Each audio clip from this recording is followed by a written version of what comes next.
CERN. Les équipes de Majid ont sérieusement frôlé au moins à 2 reprises le prix Nobel pour des travaux sur le refroidissement extrême de la matière et l'alignement des atomes pour le contrôle des accélérateurs de particules. Une des applications serait le traitement efficace des cellules cancéreuses et notamment des tumeurs du cerveau. Majid s'active, je dirais aujourd'hui, mais depuis déjà très longtemps, à rendre accessibles les sciences et montrer leur retombée bénéfique à toute sa région d'origine, qui est la Kabylie, et pour développer des partenariats au-delà, il travaille aussi au-delà de la Kabylie, il travaille aussi dans d'autres universités en Algérie. Bien évidemment, quand on est originaire d'une région, c'est là où on a des liens, c'est là où on aimerait faire un peu plus. Maintenant, Majid, je te laisse la parole et merci d'avoir accepté notre invitation. Téléphone. Merci, Jacques. C'est un grand plaisir. Officiellement, bienvenue à tous. Je suis Majid Bouzer, natif de Tasman, département de Bougie, mais d'origine des Warporan, ancien département de Tizi-Ouzou, maintenant de Lura. Donc mon historique qui vous l'a dit. Aujourd'hui, j'aimerais vous parler d'abord, j'aimerais vous intéresser par les sciences pour vous faire comprendre que finalement elles sont accessibles à tout le monde. Donc on va rentrer, on va faire toujours, quand on se pose des questionnements, vous allez voir, on va toujours frôler la philosophie et la science vont toujours se frotter l'une à l'autre. On va essayer de voir, du moins répondre ou aussi d'enlever certaines tabous. Quand une population, scientifique ou pas, voit quelqu'un s'enfermer dans un labo, professeur à l'université comme lui ou autre, faire ses recherches, on croit que c'est un gourou et qu'il a tout compris. D'autant plus que certains professeurs et certains chercheurs essaient d'utiliser un langage quand ils s'adressent au public, un peu comme les politiciens, de sorte qu'ils vous désintéressent dès les 3 premières secondes. D'ailleurs, il y a certains professeurs, les étudiants sont saturés au bout de 5 minutes. On a une culture un peu française, d'ailleurs, qui est valable en Algérie, où l'étudiant croit que le professeur ou le chercheur est Dieu et l'a tout compris. Du moins dans la matière dont il enseigne. Donc aujourd'hui, je vais essayer de vous expliquer que au plus grand centre de recherche mondial, qui est le Centre européen de recherche nucléaire, les gens n'ont encore rien compris. Rien du tout. Donc on est encore au b.a.-ba de la physique. Je vais descendre pour rapprocher. J'attends que vous avez là. Non, ça va jusque-là? Oui, ça va. C'est une blague. Vous connaissez la blague quand on fait un cours de physique, on raconte cette blague. C'est la blague canadienne. C'est la blague du gars qui tombe du 20e étage. C'est comme ça que ça se passe en cours de physique quand vous avez 20 heures qui suivent. Le gars qui tombe du 20e étage parce qu'il doit avoir un examen à la fin. Chaque fois qu'il passe devant une fenêtre, il dit jusque-là, ça va.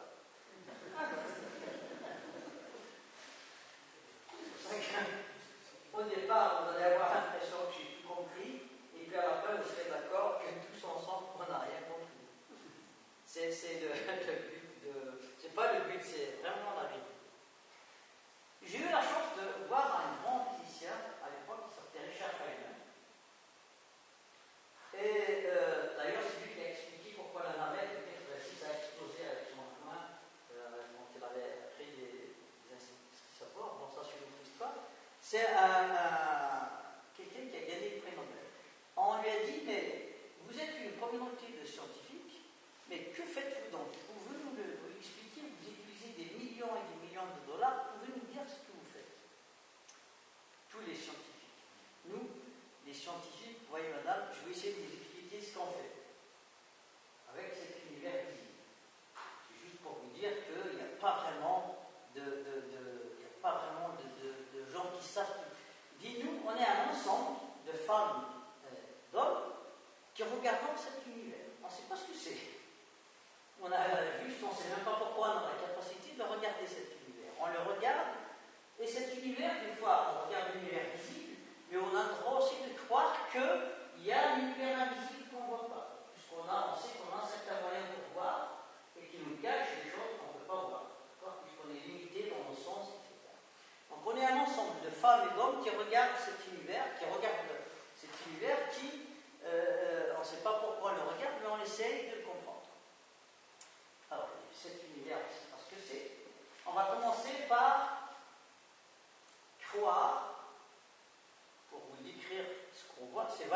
2018. Cette histoire, il l'a racontée en 86, je pense. Donc, il dit cet univers ressemble à un échiquier, avec donc des pions dessus, des pions, des cavaliers, des tours, des choses, et qui bougent. On ne sait pas d'où vient l'échiquier.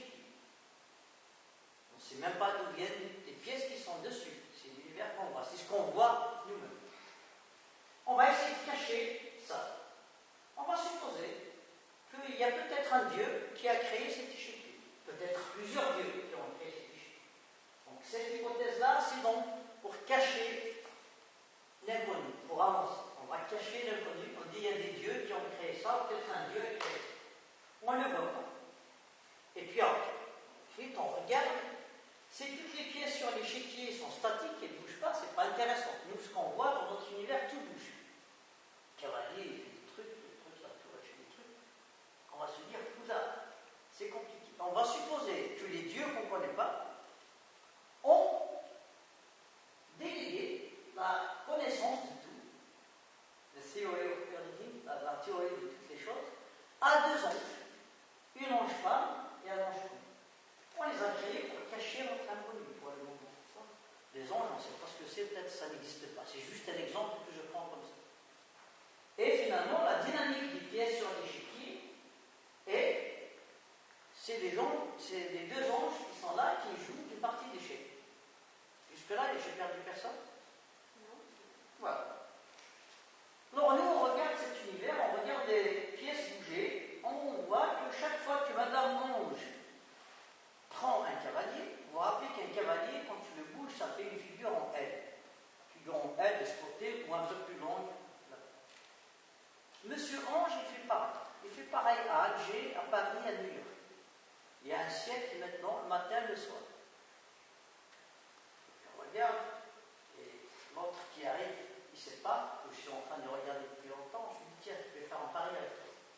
Elle a pris un cavalier, il va faire une figure en L. Je vais gagner à tous les coups. Donc là, je viens de déduire une règle que l'ange que je ne connais pas, chaque fois qu'il touchera un cavalier, il ne change jamais d'avis, il va faire une figure en tête. J'ai un pouvoir de prédiction, c'est ça la science. Je ne sais pas ce que c'est que le jeu d'Échecs, je ne sais pas ce que c'est que Dieu, je ne sais pas ce que c'est que le cavalier, mais je sais comment le cheval va bouger si jamais il bouge. Et c'est celle-là on a cette règle, on a compris que c'est je peux avoir des prédictions. Donc si je prends mon paquet de mouchoirs, pareil, de l'époque de Galilée, quand il prenait sur sa tour là-bas un paquet de mouchoirs, il le lâchait, il tombait. Il faisait pareil partout, en Italie, même quand il voyageait, il tombait. Il mesurait le temps de chute, il mesurait le truc. Le mouchoir n'est jamais tombé là-haut. Parce qu'en fait, les gens qui jouent dans cet univers ne changent jamais d'avis. Le paquet tombe toujours dans la même façon. Et on a déduit une règle. Comment le paquet de mouchoirs tombe. Et puis vers M. Newton, qui a dit, ben voilà, moi je peux vous dire comment tombe exactement ce paquet de mouchoirs. Ce paquet de mouchoirs, elle a quelque chose, donc je vais aller essayer de berner cette personne qui vient d'arriver. Je vais lui dire, vous voyez, ce paquet de mouchoirs, il a une masse. Le gars à l'école, c'est un étudiant, il vient d'arriver à l'université, ça a une masse, il est content. Oui, monsieur. La Terre a une masse. Quand deux objets ont deux masses, ils s'attirent. L'une tombe vers l'autre. La Terre a une masse, celui-là a une masse, il tombe sur la Terre. Et Newton a écrit une formule.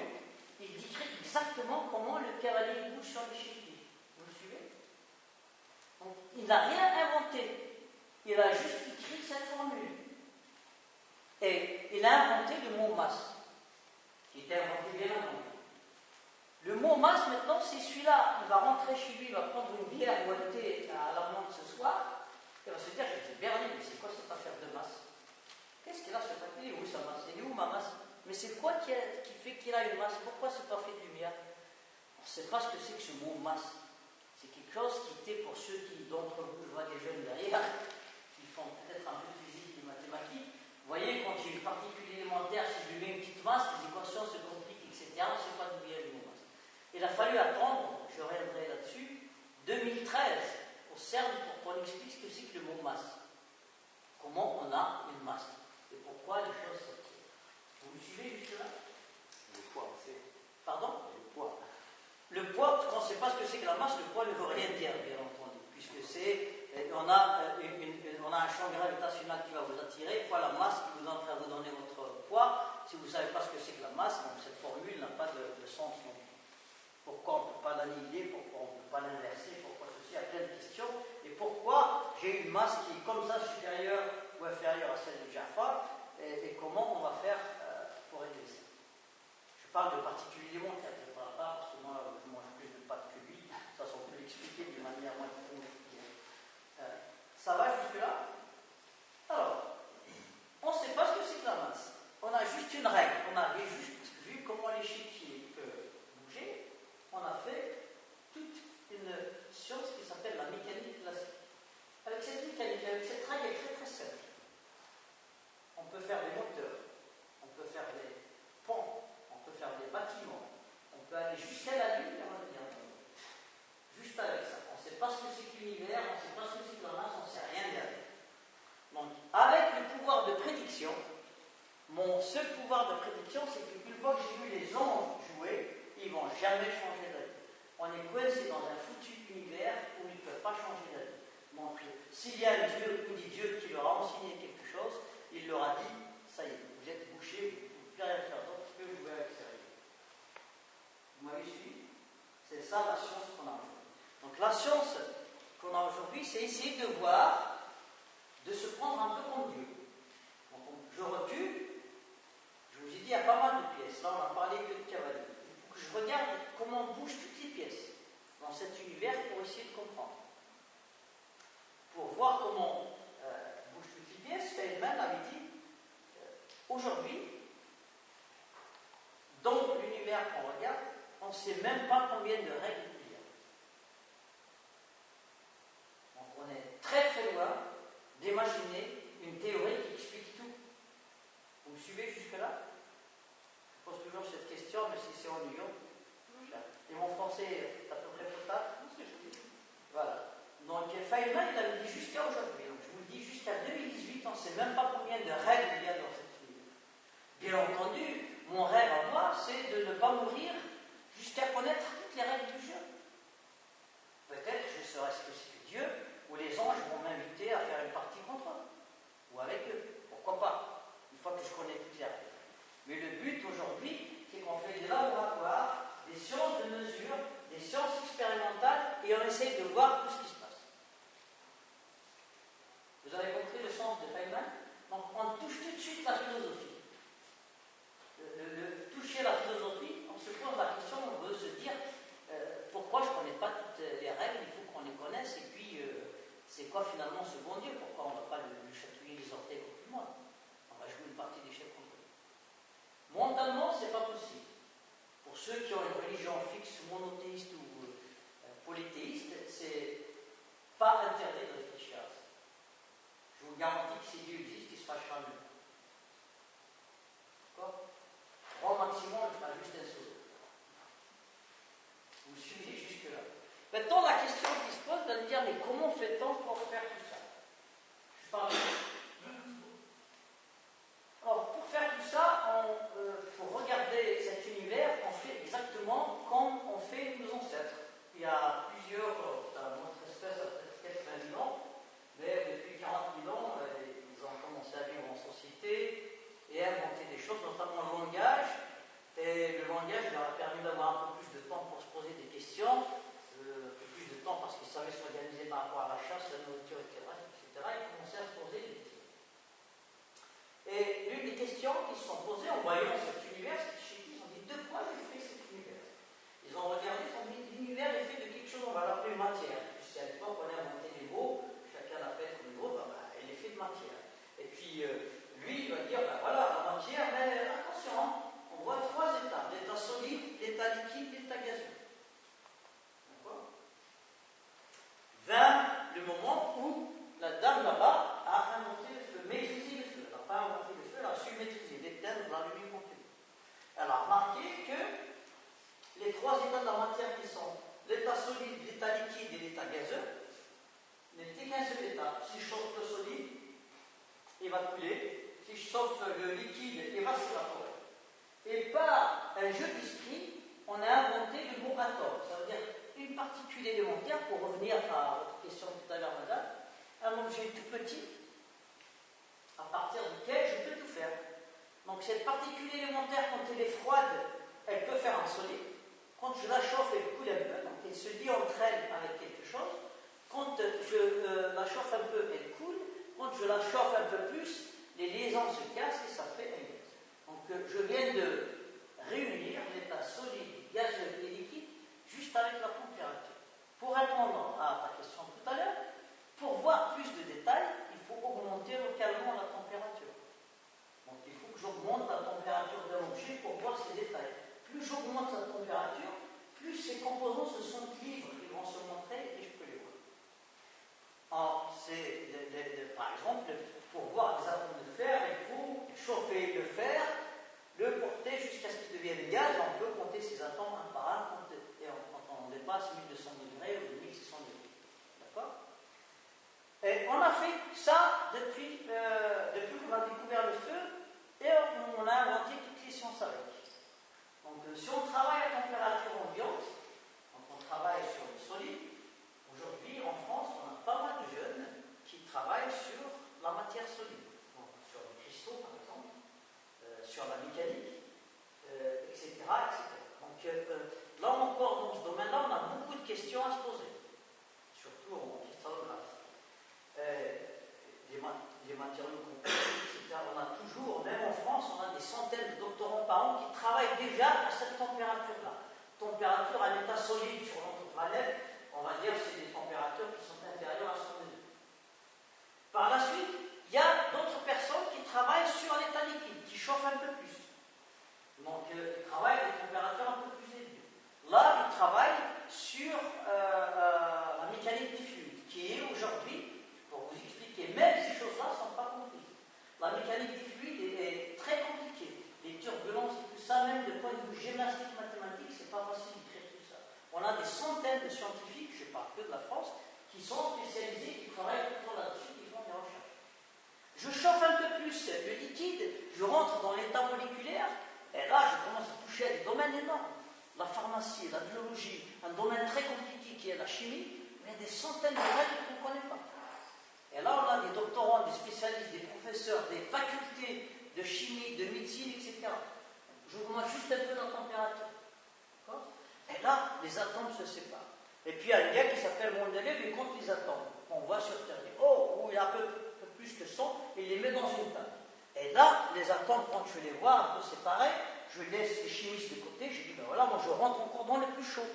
Je regarde les atomes. Là, je suis à des températures qui dépassent, on va dire, 15 000 degrés.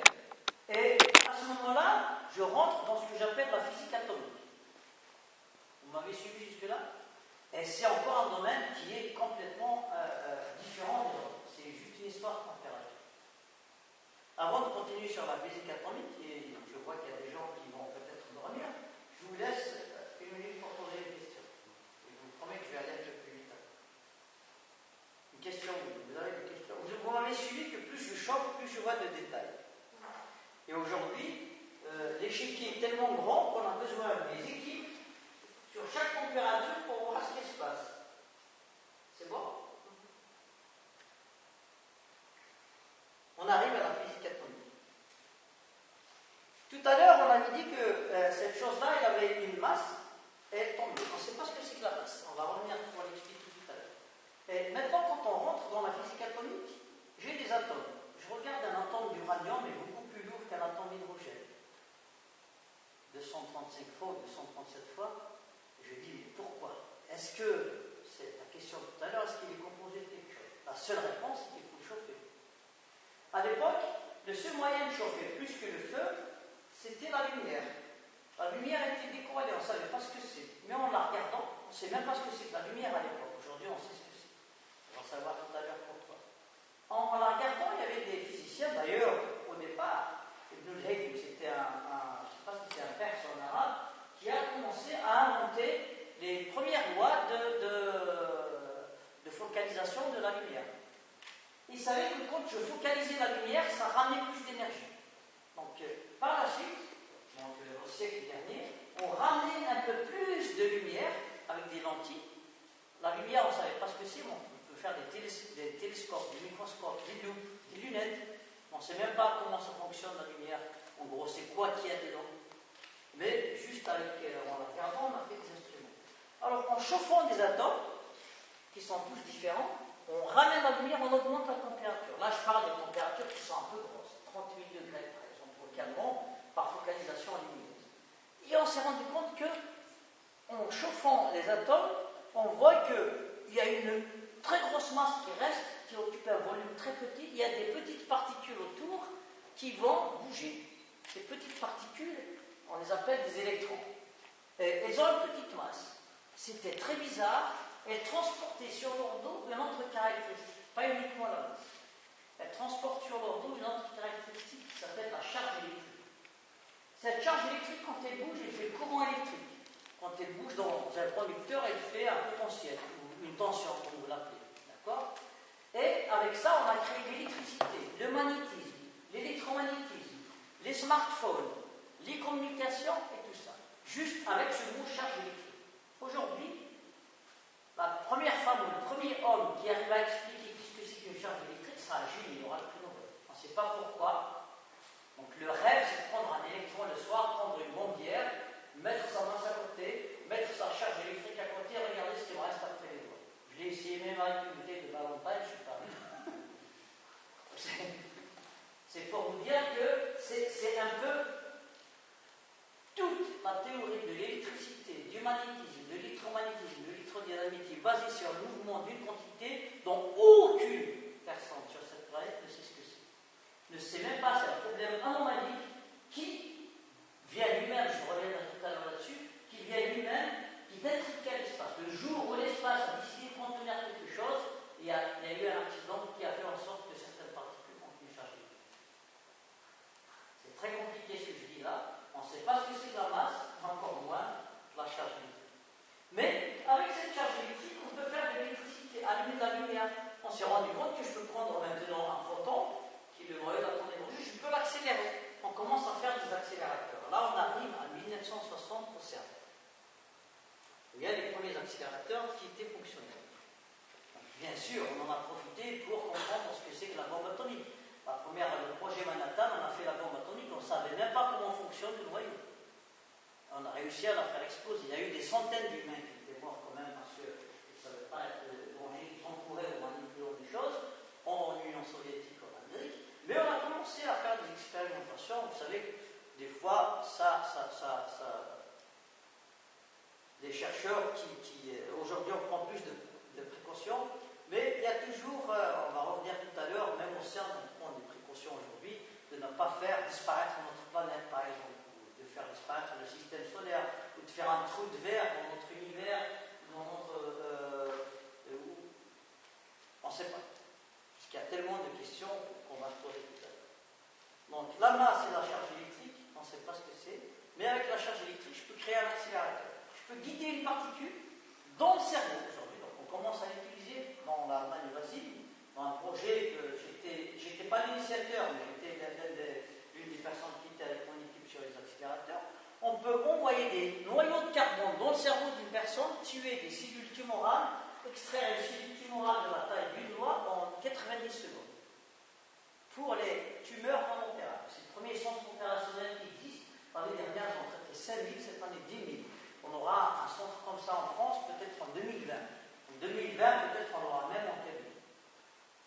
Donc c'était l'aide du projet de la fondation de Kabylie, c'est que les gens qui travaillaient sur les centres en thérapie, sur le point de vue conceptionnel, sur le point de vue fonctionnel et tout le reste, il y a quand même beaucoup d'amis de la Kabylie ou des gens qui sont des Kabyles directement. Ce n'est pas une histoire de connotation kabyle ou pas kabyle, mais le but, vous allez poser des questions tout à l'heure, de la fondation de Kabylie, de la promotion de la science en Kabylie, c'est de ne pas prendre l'histoire de la science, d'aller apprendre tout par en bas comment la science a évolué. Non, on va apprendre par en haut et marcher à égalité de pas dans le fin end, dans la cime de la vague, la cime des arbres, avec nous semblables sur cette planète. Les Européens, je parle un peu plus kabyle pour le moment, les Européens, les Américains, les Japonais, le reste. On a tout à fait la capacité parce que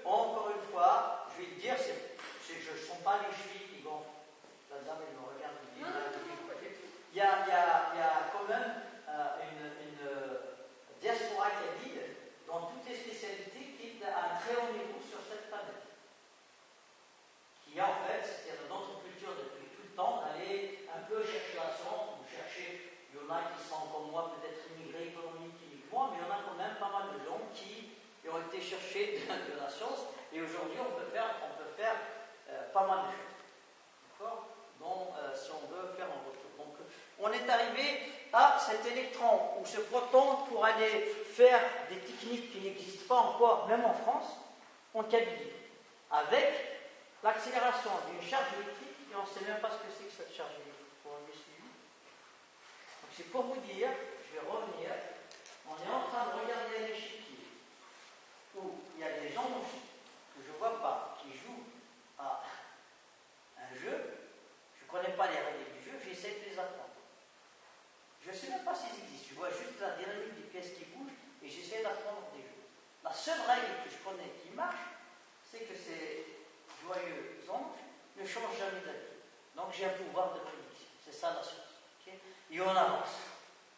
Donc tout ce qu'il y a derrière, on va vous expliquer pas mal de théories, pas mal de choses derrière, c'est peut-être vrai, c'est peut-être pas vrai. Tout ce qu'il y a, c'est qu'on a certaines règles qui bougent. Aujourd'hui, je sais que c'est une charge électrique, je peux la bouger dans cette direction ou l'autre. Je peux lui donner une certaine quantité d'énergie pour tuer une cellule tumorale ou peut-être pour traverser le mur. Je sais exactement quelle quantité d'énergie lui donner et dans quelle direction accélérer. Et j'ai tous les outils, sans aucune incertitude, sauf peut-être de mesures ou des incertitudes expérimentales. Or que je peux d'ailleurs maîtriser par la suite ou réduire par la suite. Ça va jusque-là? Alors, pour ceux qui sont arrivés en retard, on a commencé par chauffer la matière, le solide, on est arrivé au gaz, on est arrivé aux atomes. Là, on a chauffé les atomes, ils ont libéré leurs électrons, on a fait l'électricité des smartphones avec, et on a fait même des accélérateurs, et avec ces accélérateurs, maintenant, on va attaquer, c'est la question, parce qu'en fait, il m'a posé une question fondamentale tout à l'heure, est-ce que les particules qu'on connaît aujourd'hui sont élémentaires, ça veut dire sont indivisibles?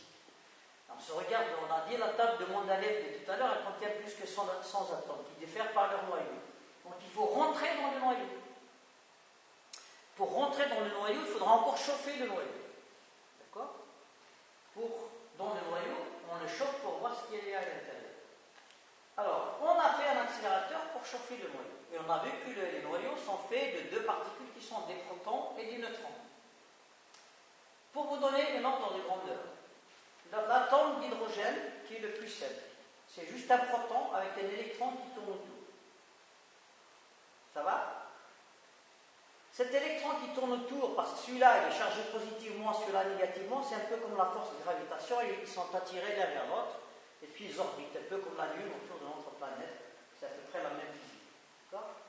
Maintenant, si vous voulez donner un coup de pied à l'électron pour partir, vous dites dégager du proton. Ça s'appelle ionisation, en termes scientifiques. Vous allez payer une certaine énergie. Pour les scientifiques, c'est 13,6 électronvolts pour l'atome d'hydrogène. Nous, on va dire que vous allez payer 1 euro. D'accord? L'énergie, c'est en France, c'est toujours tout de suite des euros de toute façon. Donc on va payer 1 euro pour enlever un électron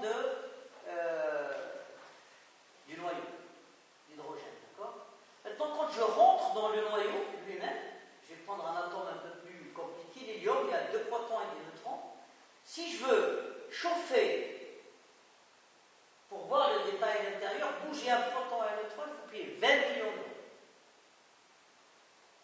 Donc c'est pour ça qu'on a une différence entre l'énergie électrique et l'énergie nucléaire. Donc on fait toujours une bombe atomique en équivalent TNT, puisque TNT c'est la chimie, c'est juste les atomes qui brûlent, qui se séparent, qui captent de l'oxygène, qui généralement du feu. Mais là, la bombe nucléaire, on rentre dans les noyaux, on va essayer de les séparer. Tout à l'heure, on a dit, on ne sait pas ce que c'est que la masse, on ne sait pas ce que c'est que la charge électrique. Et là, on va se dire, en canadien de tabernacle, qu'est-ce qui se passe à l'intérieur maintenant? C'est pas à cause de la masse, c'est pas à cause de la charge électrique, mais pourquoi les protons et les neutrons sont très liés entre eux à l'intérieur? Et vous essayez de comprendre, vous rentrez à l'intérieur avec ces accélérateurs, on se donne le moyen de payer 6 millions d'euros. Je rentre, je suis forcé de constater que ce proton-là, il n'a pas qu'une masse. Sa masse ne lui sert à rien puisqu'il est léger à l'intérieur. Il n'a pas que sa charge électrique, il a quelque chose d'autre. Et là, ce qu'on appelle, vulgairement, en physique, on appelle couleur. Ça n'a rien à voir avec la couleur qu'on connaît. C'est juste, ça coïncidait à l'époque où on avait inventé les premiers utilisateurs couleurs en mélangeant 3 couleurs. Red, green and blue. Le rouge, le vert et le bleu. RGB. Et tout simplement parce que ce proton, quand je l'approche, je sais dans l'atome d'hélium, je vois c'est un proton bleu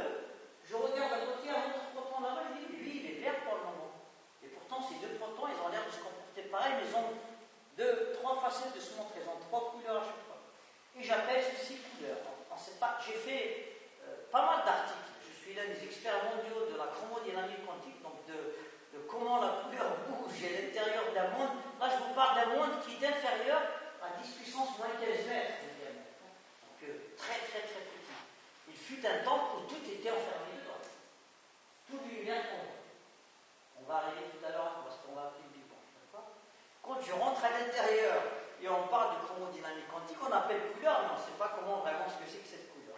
Donc on a trois choses, la couleur, la charge électrique et la masse, on ne sait pas ce que c'est. Et maintenant on se dit, les protons et les neutrons, quand même, il faut essayer de voir ce qu'il y a à l'intérieur, s'ils sont composites. On a essayé avec l'électron, bien sûr on n'a pas l'électron tout à l'heure, les protons et les neutrons. On a fait des accélérateurs de plus en plus grands. Aujourd'hui au CERN, on est arrivé à faire l'accélérateur le plus grand du monde, 27 km de circonférence, comme un métro, à 100 mètres sous le sol. Il atteint des énergies énormes. La température qu'il a atteint, si on la mesure en degrés Celsius, c'est de l'ordre de 10 puissance 34 degrés Celsius. Ce n'est pas lisible vraiment en français. C'est la température qui arrive entre l'univers, 1 millionième de milliardième de seconde après son allumage. Et notre univers a été confiné dans un volume inférieur d'une petite sphère d'un femtomètre. Donc une petite sphère d'un femtomètre, c'est 1 million, c'est 1 millionième de milliardième de mètre de rayon. Tout était confiné là-dedans, toute cette densité d'énergie qui, aujourd'hui, on croit que c'est une erreur de l'espace humain. On va revenir à ce que c'est que l'espace. Donc là, quand on est rentré à l'intérieur de ces protons et de ces neutrons avec le plus grand accélérateur, on a vu finalement les protons et les neutrons se ressemblent. Ils sont faits de trois briques qui s'appellent des quarks et qui, selon comment on les met, ça apparaît comme un proton ou un neutron. C'est une simplification, bien sûr. Mais elle vaut comme explication. Après, on peut approfondir si vous voulez. Donc là, on arrive à des... Tout à l'heure, on avait des protons, des neutrons, des atomes et tout. Maintenant, on n'a rien. On a des quarks et des électrons. On a un électron et on a deux quarks qu'on met 3 par 3. En fait, on a des quarks. En fait, à l'époque, Gell-Mann, quand il a inventé les mots quarks, quand on a fissuré le noyau, il les a écrits sous forme. Il a écrit un en haut, un en bas. Il a dit un quark. Il a écrit juste tout un peu comme ça. Un quark. Le quark 1, le quark 2 en bas. Comme il a écrit en haut et en bas, on a appelé les quarks. Le quark A puis le quark bas. Celui d'en haut, celui d'en bas. Ça n'a rien à voir ni le haut ni en bas, mais c'est juste comme ça. Okay. Par la suite, il y a d'autres complications, mais on va s'en passer de toutes ces complications. Donc on a besoin de quarks et d'un électron pour expliquer toute la matière. Et on a des choses étranges. La masse, la charge électrique et la couleur, on ne sait pas ce que c'est. Mais par contre, quand on prend les neutrons, aujourd'hui, les protons que tu as dans ton corps, ils ont l'âge de l'univers. Ils ont été formés quelques milliers d'années après le départ du Big Bang. Et comme on a 13,8 milliards d'années, on va négliger ces quelques milliers d'années. Donc les protons ne se désintègrent jamais. Ils ont leur durée de vie supérieure à celle de l'univers. En quelque sorte, votre proton a fait partie d'une autre... Il y a des protons dans votre corps qui ont fait partie d'une galaxie, qui ont fait partie d'un dinosaure, ou peut-être qu'ils ont fait partie d'un vent cosmique, d'une étoile qui a explosé il y a peut-être 360 millions d'années. D'accord? Puisque tout est le proton, et reste toujours le proton pour le monde. Et les énergies que les étoiles aujourd'hui ont quand elles sont en combustion, même les plus grosses, n'ont pas assez d'énergie pour casser le proton, pour le faire désintégrer. Le seul moyen, c'est les accélérateurs comme le CERN pour le casser. Donc même à l'intérieur, la seule énergie pour fabriquer les protons, c'était 1 millionième de milliardième de seconde avant, juste après la création du Big Bang. Après ce temps-là, l'univers s'est refroidi, il ne peut plus désintégrer, il ne peut plus chauffer les protons pour les... Il n'y a aucun centre dans l'univers où on peut chauffer, on a une casserole pour chauffer les protons pour voir ce qu'il y a dedans. Vous me suivez? Les neutrons, par contre, c'est aussi autre chose. On les regarde, je regarde Monsieur Proton et Monsieur Neutron, mais Monsieur Neutron, quand je le mets libre, tout seul comme ça, je le regarde, tac, il change d'avis. Il devient proton, il change d'identité. Qu'est-ce que c'est que cette histoire? Le proton, en 15 minutes, en moyenne, c'est sa durée de vie, il se désintègre en proton pour donner d'autres particules. Je dis non. Il faut que je rentre à l'intérieur, je regarde comment ça se passe. Vous avez perdu? Je vais vous raconter la blague d'IKEA. J'ai encore le temps, hein? Tu m'arrêtes? C'est bon. Donc la blague d'IKEA, c'est la dame qui achète une armoire chez IKEA, donc c'est un peu pareil avec des quarks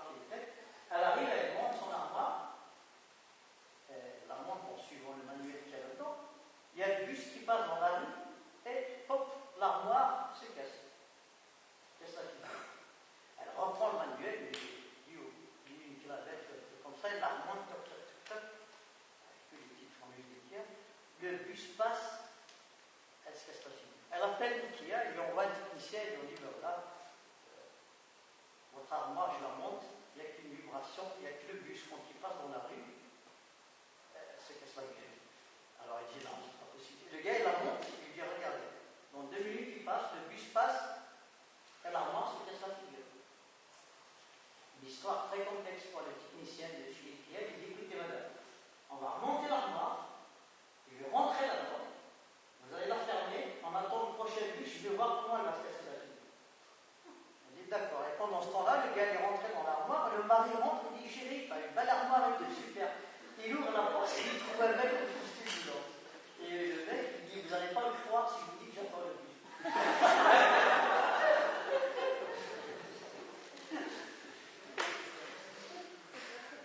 Ça vous a réveillé? C'est très émotionnant quand même. Donc pareil, pour le neutron, il se désintègre et on ne sait pas pourquoi. Il faut rentrer dedans. Quand on rentre là-dedans, on voit que c'est deux quarks qu'il a à l'intérieur. Il y a un petit quark, celui qui est le down là, on a appelé le down. Et de temps en temps, il change d'avis, il se prend pour un quark. On a c'est une grosse histoire de physique aujourd'hui qui est toujours question. Pourquoi certaines particules se trompent d'identité? Elles se trompent vraiment d'identité. Elle devient, et les quarks A plus deviennent quark A. Pour se tromper d'identité, dans cet univers, dans cet espace-temps, il faut toujours un témoin. Donc, quand une particule se trompe d'identité et se transforme, le neutron se transforme en proton, ça crache une particule qui s'appelle un neutrino. Le neutrino, ça devient comme un zombie, ça s'appelle une particule faible. Elle a une petite masse, elle n'a pas de charge électrique, elle n'a pas de couleur, et elle voyage, elle ne voit pas la matière quasiment. On dit que c'est une particule qui a la faiblesse. C'est encore comme la masse, vous pouvez l'appeler, pas la faiblesse, vous pouvez l'appeler la sagesse, mais il ignore tout. Donc aujourd'hui, si je prends cet homme, le nombre de neutrinos qui le traversent, ça, on a des capteurs pour les mesurer, par exemple au CERN ou ailleurs, le nombre de neutrinos qui traversent votre corps est supérieur par seconde, et supérieur au nombre de cellules vivantes qu'il y a dans votre corps. Donc, on a des neutrinos qui traversent, on baigne dans un cosmos de neutrinos, et pas mal de neutrinos qui vous traversent sont témoins de la naissance de notre galaxie. Sinon, peut-être, du démarrage de l'univers. Donc, on est constamment traversé par ces zombies qu'on essaie d'étudier, c'est la physique des neutrinos que l'on voit. Donc, aujourd'hui, on a quatre choses. On a un électron, un neutrino, deux quarks, d'un côté, c'est des particules qu'on a, les quatre briques pour faire tout l'univers, et puis on a la charge électrique, la masse, la couleur et la faiblesse du neutrino, on ne sait pas ce que c'est du tout. Pire que ça. Donc ça, c'est toute la physique qu'on connaît jusqu'à aujourd'hui, en 2018. Pire que ça, quand on regarde l'univers qui nous entoure, on se rend compte qu'avec les pouvoirs de prédiction, je vous ai dit tout à l'heure, quand elle va toucher un cavalier, je vais lui dire, elle va faire une figure en L, et je gagne à tous les coups, d'accord? Donc mon pouvoir de prédiction, toutes les lois que j'ai apprises, que je vous ai racontées, c'est bien des gens qui ne changent pas d'avis, qui jouent avec ça. Donc je regarde notre Voie lactée, ou même je regarde Andromède qui n'est pas loin, et je vois certaines étoiles, elles sont en train de jouer à un jeu très différent. Elles ne tournent pas comme je le prédis. Pourtant, c'est la mécanique, c'est facile. Donc la vitesse de rotation autour de leur centre est mauvaise. C'est comme s'ils étaient freinés par quelque chose. Les mesures qui ont été faites sur pas mal de galaxies compris la nôtre confirment que finalement, tout ce qu'on voit ne représente que 4% de ce qu'il y avait au départ. Donc on est en train de baigner, on est sûr aujourd'hui qu'on a donné des prénoms pour ça, on est en train de baigner dans 96% de choses qu'on ne connaît pas. On les appelle la matière noire et l'énergie noire. En fait, quand on dit noir, matière noire, énergie noire, en français, c'est un peu... C'est comme si on savait ce que c'est. Quand tu dis, ah, lui, il a un t-shirt noir, donc je sais que sa couleur, c'est son t-shirt noir. En fait, le mieux, c'est de dire sombre. C'est obscur, le vrai mot. Ce qui veut dire qu'aujourd'hui, il n'y a aucun être humain sur cette planète qui sait ce que c'est que cette matière noire et cette énergie noire. On est juste sûr qu'on est là-dedans. Je résume. Je parle d'un univers dont on ne voit que 4%. 96%, c'est pas ce que c'est. Et les 4% qu'on sait, les choses les plus fondamentales qui font que les choses s'attirent, on ne sait pas ce que c'est. D'accord? La charge électrique, la masse, la couleur et la faiblesse, on ne sait pas ce que c'est. D'accord? Donc je viens de vous raconter une histoire pour vous ramener au fait qu'on est au début.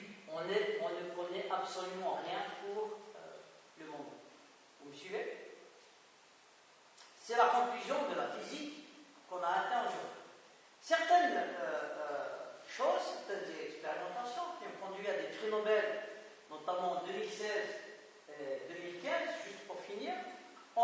montrer que, par exemple, il y a des choses de philosophie dont vous parlez tous les jours. Il y a par exemple l'espace et le temps.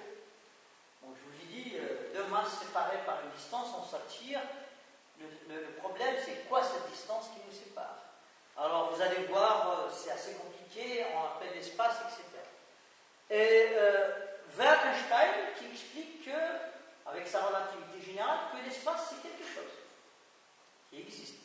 Donc l'espace c'est un peu comme, excusez-moi, c'est comme ma chemise.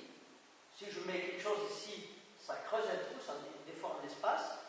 Et si je mets une autre chose là, ça roule là-dedans. C'est pour ça que mon mouchoir est tombé là-dedans. C'est parce que notre planète a creusé un trou dans l'espace et maintenant le mouchoir roule pour tomber sur la planète. C'est la relativité générale qui est toujours valable, d'accord? Vous enseignez ça à l'école et puis on vous dit, mais cet espace, cette chemise existe ou pas? Ou c'est juste un artefact pour expliquer que ça tombe là-dedans?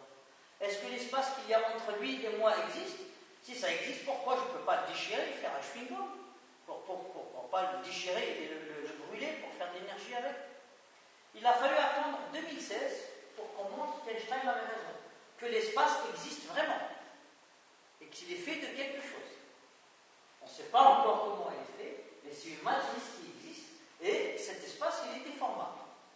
On a vu que quand deux grosses étoiles tournent autour d'elles-mêmes, elles font vibrer la chemise et une expérience qui s'appelle LIGO aux États-Unis, elle a montré que ces deux que vraiment ça vibrait.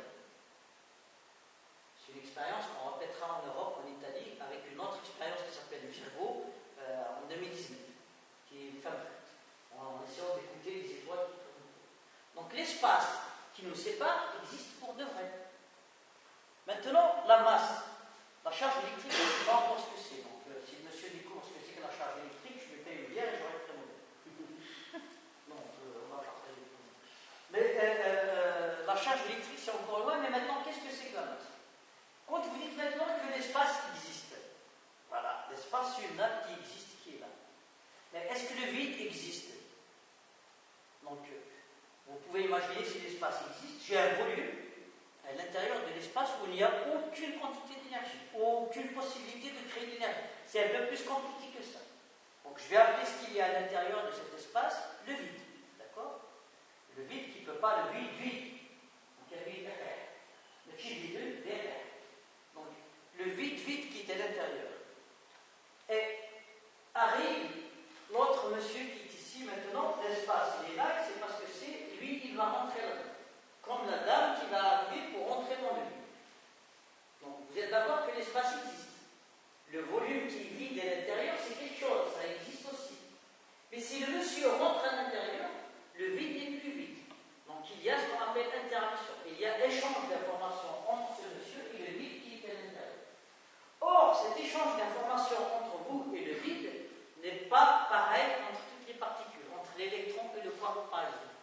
Et c'est la manière dont vous voyez le vide qui vous donne la masse, qui vous donne l'impression d'avoir une masse.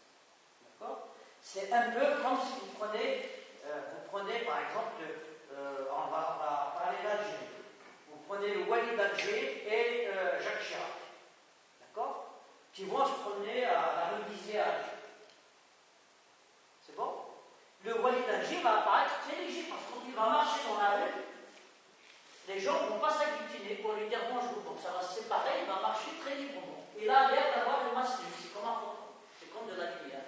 Vous prenez Jacques Chirac qui est très connu à Alger, la rue d'Islay, tout le monde va s'agglutiner, va avoir beaucoup de difficultés à bouger et va avoir sa masse inertielle. C'est comme ça qu'on définit la masse aujourd'hui. D'accord? C'est la manière dont vous voyez le vide. Alors, finalement, là, vous allez me dire, tous ces Algérois qui vont s'agglutiner ou s'enfuir du Wali ou s'agglutiner autour de Jacques Chirac, c'est quelque chose que le vide crée. Oui, parce que l'espace lui-même a la capacité, en fait, de créer des paires de particules, antiparticules, de créer de paires de gens et de les réabsorber tout de suite, juste pour l'événement, pour le folklore. Vous rentrez pour vous dire bienvenue, il va selon votre, on va dire selon votre manière de rentrer, d'interagir avec lui, il va vous créer le folklore qui va. Et c'est ça qu'on appelle le boson de Higgs. Donc, je vous ai expliqué ce que c'est que l'espace, qu'il existe, et je vous ai expliqué ce que c'est que le boson de